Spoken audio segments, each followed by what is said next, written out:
Bien, mi nombre es Víctor León. Hoy voy a presentar un análisis sobre los problemas más graves que enfrenta nuestro país, ¿no? Que es la corrupción sistémica en el sistema político peruano. Bien, eh, este informe ha sido elaborado por la firma León y Asociados, ¿no? Reconocida por un trabajo ético gubernamental y reforma institucional. El objetivo no es solo denunciar casos específicos, sino comprender las raíces profundas del problema desde una perspectiva interdisciplinaria, que es el derecho, la filosofía moral, la teoría política y la ética pública. Bien, según Transparencia Internacional, en 2023, el Perú ha ocupado el puesto 105 de 180 países en el índice de percepción de la corrupción, ¿no? En casos como Lavajato, audios Richard Swing, vacancias presidenciales repetidas y entre otros. No son hechos aislados, sino síntomas de una patología, llamémoslo estructural, ¿no? Que es la disociación entre legalidad y legitimidad. Muchos actos corruptos son técnicamente legales, pero profundamente injustos. Y es aquí donde surge una pregunta, ¿no? ¿Puede una ley ser válida si es inmoral? Entonces, para responderla, debemos ir más allá del formalismo jurídico. Bien. Eh, Fundamentos filosóficos del deber moral al contrato social. Comencemos con Sócrates, ¿no? En su apología afirma: voy a obedecer a Dios antes que a vosotros. Entonces, con esta frase establece un principio revolucionario. Cuando la ley humana contradice la justicia natural, el ciudadano tiene no solo el derecho, sino el deber moral de desobedecer, ¿no? Entonces Sócrates acepta morir porque respeta el pacto social, pero también enseña que hay límites. En donde no se debería obedecer al Estado, se exige traicionar la conciencia. Luego tenemos a Platón, que dice que en la República, ¿no? Define la justicia como armonía entre partes del alma, aunque son razón, espíritu y apetito, ¿no? Esta armonía debe reflejar en el Estado gobernantes sabios, guardianes valientes, productores moderados.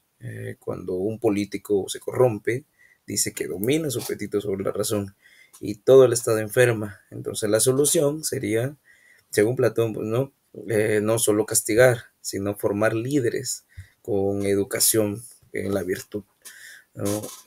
Por otra parte está Aristóteles, que va un poco más allá, ¿no? Para él, el fin del Estado es la eudamonía, ¿no? Que es el bienestar común pleno. La política vendría siendo una ciencia más elevada porque busca un bien común. Entonces la corrupción no es solo un delito, sino una forma extrema de injusticia, ya que el gobernante se apropia de lo que no le pertenece, ¿no? Por el contrario, lo pertenece al pueblo. Entonces él distingue ley, ¿no? Y naturaleza. Entonces, una ley puede ser válida, pero si es injusta, carece de legitimidad. Bien, contrato social y deber kantiano. Pasemos a grandes teóricos modernos, ¿no? Como es Hobbes, que dice que cedemos nuestras libertades a un soberano absoluto para evitar el caos, pero incluso él reconoce que si el Estado deja de proteger al pueblo, el contrato se debería romper, ¿no? Locke afirma que el poder viene del consentimiento del gobernado. Si el gobernado viola derechos naturales como la vida, libertad o la propiedad, el pueblo tiene derecho a rebelarse.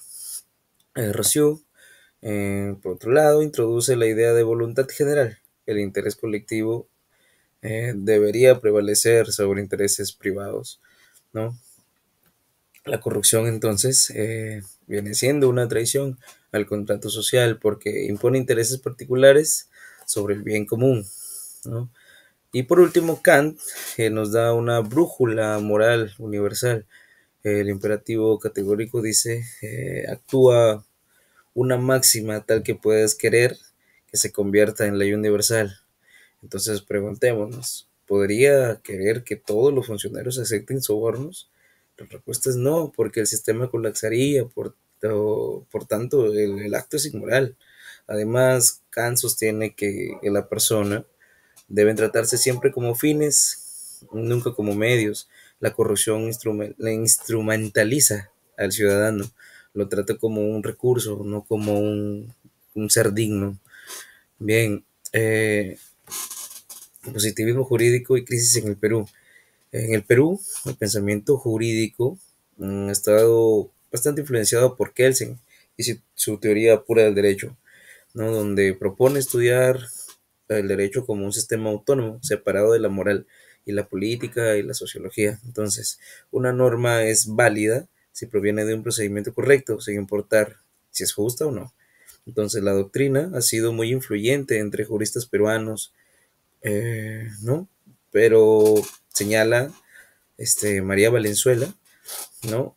Que el positivismo es peligroso en contextos de corrupción porque permite que actos inmorales se amparen en formas legales. Por ejemplo, si una ley permite el financiamiento, ¿no?, ilícito de campañas, podría ser válida, según Kelsen, pero es profundamente injusta. Entonces aquí radica el problema: separar derecho y moral para, perdón, genera legalidad sin legitimidad.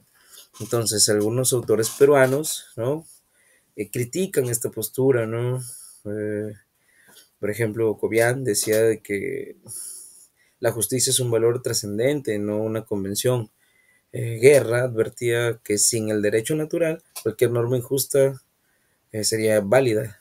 Y por otra parte, Miro Quesada señala ambigüedades en la lógica kelseniana, ¿no? Hay un caso concreto, ¿no?, de corrupción en el país, eh, donde se descubrió a varios congresistas que recibían pagos superiores, unos pagos millonarios, ¿no?, a cambio de favores, ¿no?, ilícitos, ¿no?, en licitaciones públicas, ¿no? Incluso algunos invocaron inmunidad parlamentaria para evitar investigaciones. Otros desviaron fondos a ONGs vinculadas a sus familiares, ¿no? Pero todo ilegal, ¿no? Entonces el marco normativo existe: la Constitución, Código Penal, Ley de Ética, eh, Ley de Transparencia, pero persiste la corrupción por falencias como la débil independencia del Ministerio Público y el Poder Judicial, abuso de la inmunidad parlamentaria, falta de controles y éticos previos, cultura de impunidad, ¿no?, ausencia de educación cívica, información de líderes reales, ¿no? Bien, diagnóstico de propuesta integral. El diagnóstico es claro: hay un conflicto entre legalidad y legitimidad. Muchas acciones son legales, pero no legítimas. Existe una crisis de valores en la función pública, ya que se ve como un negocio, no como un servicio, ¿no? Por otro lado, se ha producido una ruptura del contrato social. El pueblo otorga poder, pero este se usa para beneficio personal, ¿no? Entonces proponemos soluciones como reforma institucional, crear un consejo de ética pública, reformar la inmunidad parlamentaria y fortalecer la Contraloría y el INPE, ¿no? Otro, transparencia digital, donde haya un sistema automatizado de contrataciones, declaraciones patrimoniales públicas y plataforma ciudadana de denuncias anónimas. Educación cívica también, un curso totalmente obligatorio para funcionarios, para formar a buenos líderes, ¿no?